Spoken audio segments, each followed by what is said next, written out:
اور اس وقت اس کا نام یا تو مقدم تھا یا منڈل اسے کہا جاتا تھا. مغل ولیجز، مغل سوسائٹیز کے دوران اس پنچایت کے ہیڈ مین کو وہاں پر مقدم کہتے تھے. جیسے کہ آج ہمارے پنچایت الیکٹڈ ہوتے ہیں، وہاں کا جو ہیڈ مین ہوتا ہے اس کو ہم سرپنچ کہتے ہیں، جیسے ہندی میں اس کے مکھیا کہتے ہیں. تو اسی طرح وہاں پر مقدم ہوتا تھا، جو آج بھی ہمارے سوسائٹیز میں، ہمارے ولیجز میں ہے. یہ اس وقت پنچایت کا ہیڈ ہوا کرتا تھا، اور اس وقت اس کو کیا کہتے تھے؟ منڈل کہتے تھے. He was elected by the consensus of the village elders. اس کو اس وقت کھڑا کون کرتے تھے؟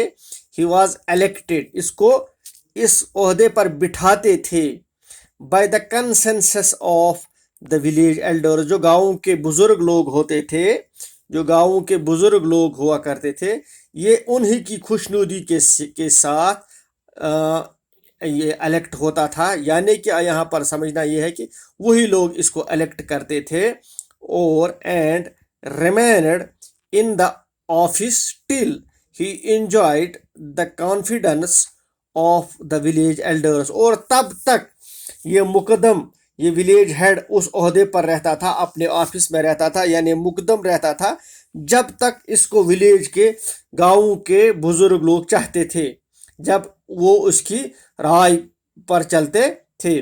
کنسنسس، کنفرم، جب تک اس کو ان کی کانفیڈنس ہوتی تھی، جہاں تک ان کو اس کی تائید ہوتی تھی، تب تک وہ اپنے عہدے پر رہتا تھا.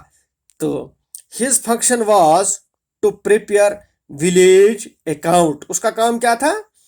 اس کا کام تھا کہ ولیج، گاؤں کے لیے اکاؤنٹ پریپیئر، گاؤں میں کس چیز کی ضرورت ہے، کس چیز کی ضرورت ہے، کون سی چیز کی ضرورت نہیں ہے، ایک قسم کا ولیج اکاؤنٹ، ولیج بجٹ تیار کرنا تھا. With the help of patwari. کس کے ذمے سے؟ اس کے ماتحت تھا پٹواری، اس کے ماتحت پٹواری تھا.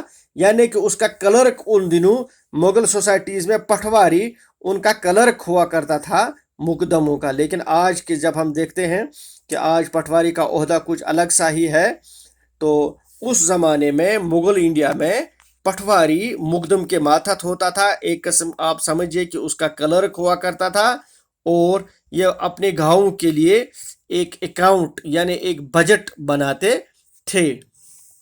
Now we will come to the functions of the panchayats. اب ہم دیکھیں گے کہ ان پنچایتس کے کام کاج کیا تھے. ہم شارٹ کرتے ہیں. He had the authority to levy fines and taxes. Panchayat کو یہ اختیارات تھا، پنچایت کو یہ اختیارات تھا کہ وہ لوگوں پر جرمانہ عائد کرتا تھا اور لوگوں سے ٹیکس وصول کرتا تھا. دس واز، یہ فنکشن تھا ان کا، یہ ان کی اتھارٹی بھی تھی. یہ کسی کو جرمانہ بھی عائد کرتے تھے، یہ لوگوں سے ٹیکس بھی لگاتے تھے، ایکسٹرا ٹیکس یا کچھ ٹیکس یا جمع کرتے تھے. This was the function of panchayat. Panchayats can also give punishments.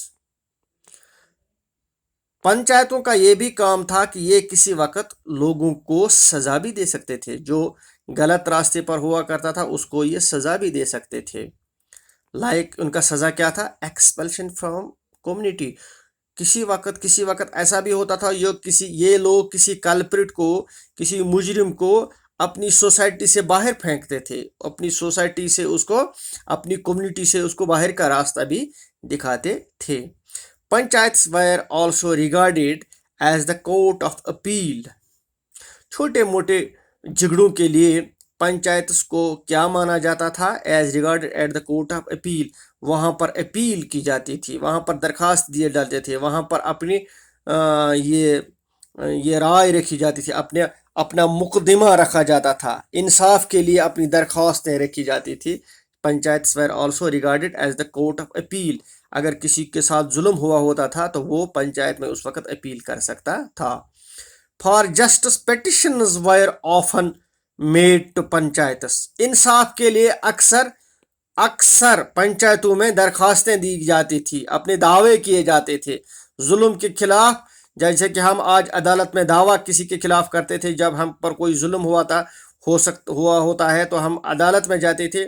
تو مغل سوسائٹیز میں مغلیہ حکومت کے دوران لوگ انصاف کے لیے انہی پنچایتوں میں اپنی عرضیاں ڈالتے تھے collectively by a group of cost اور کمیونٹی. کسی وقت کسی بھی کمیونٹی کے لوگ یہ اکٹھا انصاف کے لیے پنچایتوں کا دروازہ کھٹکھٹاتے تھے.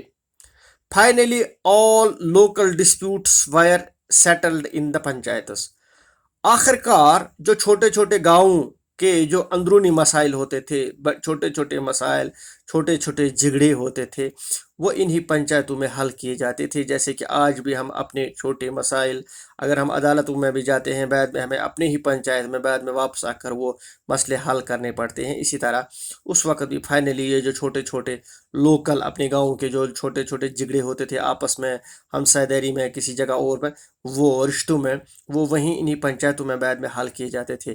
اسپیشلی وومن ڈسپیوٹس، اسپیشلی خاص کر جو عورتوں کے معاملے ہوا کرتے تھے، جیسے آج ہمارے سوسائٹیز میں عورتوں کے معاملے ہوتے رہتے ہیں، تو وہ بھی انہی پنچایتوں میں حل کیے جاتے تھے. تو this was the function and the formation of the panchayats during the Mughal